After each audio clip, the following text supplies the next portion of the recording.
अस्सलामु अलैकुम वरहमतुल्लाहि ताला वबरकातुहू। उम्मीद करता हूँ आप तमाम लोग बखैर होंगे। अल्लाह आप तमाम लोगों को सलामत रखें।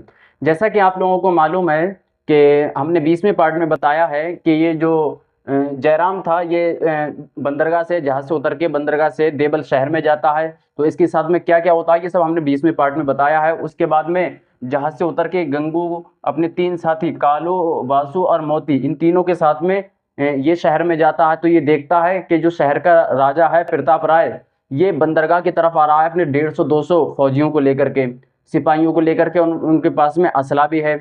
तो ये इन लोगों ने वहाँ से जो शहर में दाखिल ही हुए थे तो भाग करके बंदरगाह की तरफ जाने का इरादा किया कि हम वहाँ पर जाएँ और मुसलमानों को बताएँ। ये सब हम यहाँ तक 20वें पार्ट में बता चुके हैं। अब इससे आगे का इतिहास ये है कि नमाज़ मगरिब का टाइम था, शाम का टाइम था और जो जहाज़ों को चलाने वाले जो मल्लाह होते हैं, वो नमाज़ पढ़ कर के दुआ के लिए हाथ उठाए हुए थे। इतने में ही क्या होता है कि ये दिलीप सिंह जो था, ये अपने जहाज़ से उतर के ज़ुबैर के जहाज़ पर आता है और ज़ुबैर के साथियों को ये बंदरगाह की तरफ मुतवज्जह करता है कि वो देखो सामने से जो शहर का हाकिम है वो अपनी पूरी फ़ौज को लेकर के आ रहा है।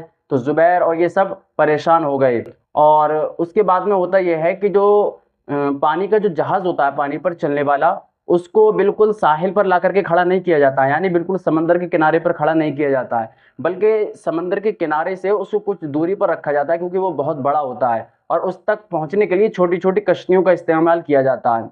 तो जो शहर का राजा था, शहर का हाकिम था प्रताप राय, ये बंदरगाह पर आया, समंदर के किनारे पर आया। समंदर के किनारे पर आने के बाद इसने अपने 4 साथियों को कश्ती पर सवार किया और उनको उन जहाज़ों तक पहुँचाया कि तुम वहाँ पे जाओ और उनसे ये कहना। तो वो इसके चारों साथी जहाज़ पर गए। जाने के बाद इसने कहा कि यहाँ के जो मेन अफ़सर हैं, जो मेन लोग हैं इन जहाज़ों के, उनसे यहाँ के शहर के राजा प्रताप राय मिलना चाहते हैं। तो इन लोगों ने कहा कि ठीक है, हम मिलना चाहते हैं तो हम मिलने के लिए तैयार हैं। उसके बाद में दिलीप सिंह ने इन्हीं जो 4 लोग आए थे राजा के, प्रताप राय के जो 4 आदमी आए थे, इन्हीं से पूछा दिलीप सिंह ने कि जयराम कहाँ पर है?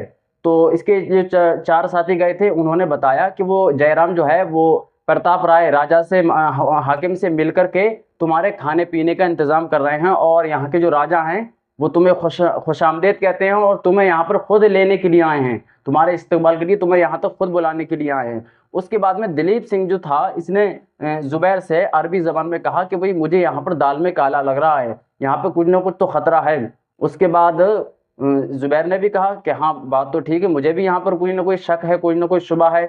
तो इसका ज़हन जो है जयराम की तरफ जाता है कि हो सकता है कि जयराम इनसे मिला हुआ हो।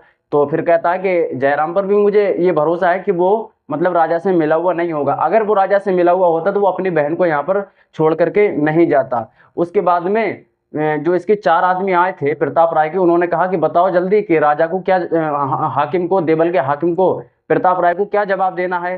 तो दिलीप सिंह ने मतलब ज़ुबैर से अरबी ज़बान में कहा कि अब जाने के सिवा कोई रास्ता ही नहीं है, क्या कहा जा सकता है? तो उन्होंने कहा ठीक है कि हम चलने के लिए तैयार हैं। तो ये दोनों लोग ज़ुबैर और दिलीप सिंह कश्ती पर सवार होते हैं और कश्ती पर सवार होने के बाद ये लोग साहिल की तरफ रवाना हो जाते हैं। उसके बाद में ये साहिल पर आते हैं, कश्ती से बाहर निकलते हैं। कश्ती से बाहर निकलने के बाद दिलीप सिंह गया और जो दिलीप सिंह जो वहाँ पे मतलब सिंध में जो सिस्टम था कि हाकिम के सामने झुकना होता है, उसके पैर छूने होते हैं, तो ये जाकर के इसने ये तमाम चीज़ें बजा लाईं, झुका उसके आगे। उसके बाद ज़ुबैर नहीं झुका, तो इसने प्रताप राय ने, जो ये देवल का हाकिम था प्रताप राय, इसने कहा कि तुम अरब के बाशिंदे हो, तो तुम में से किसी को मतलब सामने वाले की इज़्ज़त करना नहीं आता है, उसके आगे झुकना नहीं आता है। तो इसने दिलीप सिंह ने कहा कि इनके मज़हब में किसी इंसान के आगे झुकना पाप है।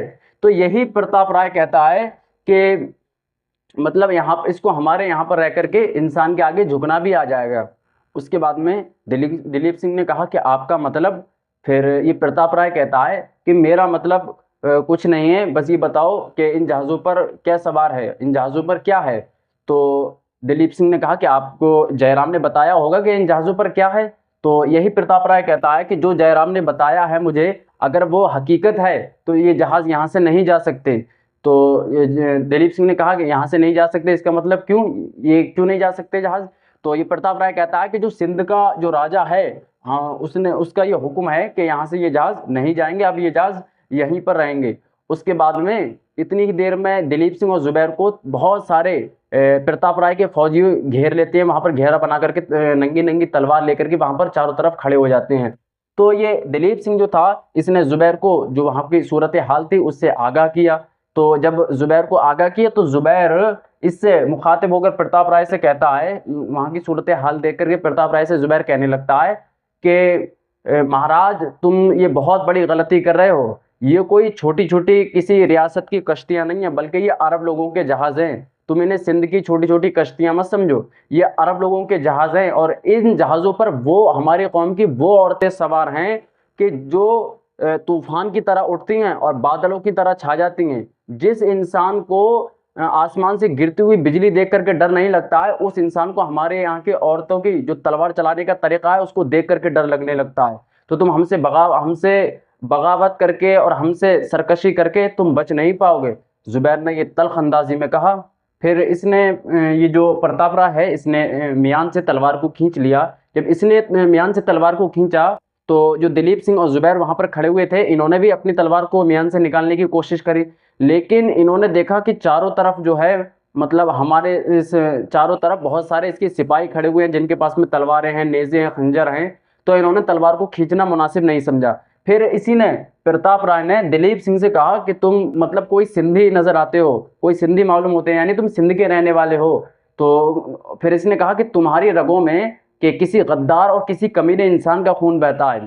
क्योंकि मतलब ये प्रताप राय था, ये चाहता था कि तुम सिंध के रहने वाले हो अगर, तो तुम मतलब हमारी तरफ से बोलो, इसकी तरफ से क्यों बोल रहे हो। तुम भी हमारी तरफ आओ और इन जहाज़ों को हमारे साथ में लुटवाओ। लेकिन इसने तो इस्लाम क्या चीज़ है, मुसलमान क्या चीज़ है, गलत किसको कहते हैं, सही किसको कहते हैं, ये इसने सिर्फ सुना ही नहीं था बल्कि अपनी आंखों से देखा था। तो ये भी बुरे निज़ाम पर अच्छे निज़ाम को तरजीह देना पसंद करता था और ये जानता था कि अच्छी चीज़ क्या होती है, सच्चाई क्या होती है। तो ये उसकी तरफ से नहीं बोल रहा था। उसके बाद में होता ये है, इसने जब प्रताप राय ने ये कहा था कि तुम कोई गद्दार नजर आते हो, तो फिर इसने दिलीप सिंह ने इसको जवाब देते हुए कहा कि सबसे बड़ी गद्दारी और सबसे बड़ी हरकत और सरकशी ये है कि अपने मेहमान के साथ में ये सब करना जो तुम कर रहे हो। और तुम अपने मेहमान के साथ में ये जो तुम कर रहे हो, तो इससे बड़ी गद्दारी और इससे बड़ी हरामीपन कुछ नहीं हो सकता। ये बात दिलीप सिंह ने अभी कही नहीं थी, ये अपना आधा ही जुमला इसने दोहराया था कि इतनी ही देर में प्रताप राय ने अपनी म्यान से जो तलवार निकाली और उसके सीने में चुभो दी और वो जमीन पर गिर गया। फिर इसने जुबैर ने उसका सर उठा करके अपने हाथ पर रखा, उसको सहारा दिया और दिलीप सिंह ने झुरझुरी लेते हुए इससे जुबैर से कहा कि अब ये सफ़र मेरा तुम्हारे साथ में आखिरी सफ़र था और मैं अपने सीने पर बहुत सारा बोझ लेकर के जा रहा हूँ। और अबुल हसन जो था, ये जो अबुल हसन था, इसने मुझे एक इंसान बनाया। मैं पूरी ज़िंदगी मैंने जहालत की गोद में अपनी गुजारी और मुझे अच्छा इंसान एक अबुल हसन ने बनाया था और अबुल हसन ने ही मेरे दिल के अंदर इस्लाम की तड़प पैदा फरमाई थी। और ना जाने आज तक मैं अपना इस्लाम लोगों के सामने ज़ाहिर क्यों ना कर सका। मैंने ये दिल में सोचा था, मैंने ये ठाना था कि जब मैं तुम्हारे साथ बसरा पहुंच जाऊंगा तब मैं अपने इस्लाम को ज़ाहिर कर दूंगा। लेकिन उसके बाद में इसने दिलीप सिंह ने कहा कि अबुल हसन की बेटी जो थी बेचारी नाहिद, अल्लाह तबारक व तआला उस नाहिद को इन जालिमों के हाथ से और इनकी सरकश से उस बच्ची की हिफाजत फरमाए।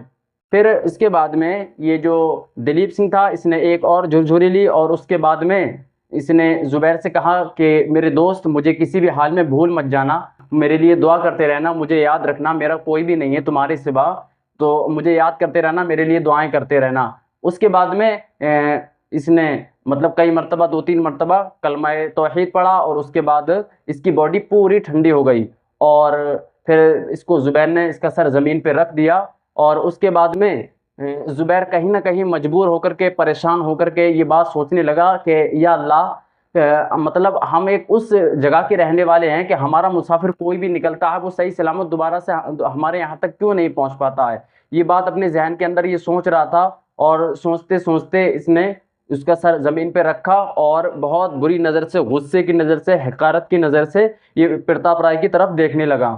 जुबैर के साथ में और जुबैर के 2 जहाज़ों के साथ में और जुबैर के साथियों के साथ में प्रताप राय ने और इसके साथियों ने क्या किया, ये सब जानने के लिए देखिए एपिसोड 22 को। और वीडियो अगर अच्छी लगी हो तो वीडियो को लाइक करें, कमेंट करें, शेयर करें और चैनल को सब्सक्राइब करें और इस्लामिक इतिहास जानने के लिए देखते रहें SM द इस्लामिक को, और दुआ में याद रखें। अस्सलामु अलैकुम व रहमतुल्लाहि ताला व बरकातुहू।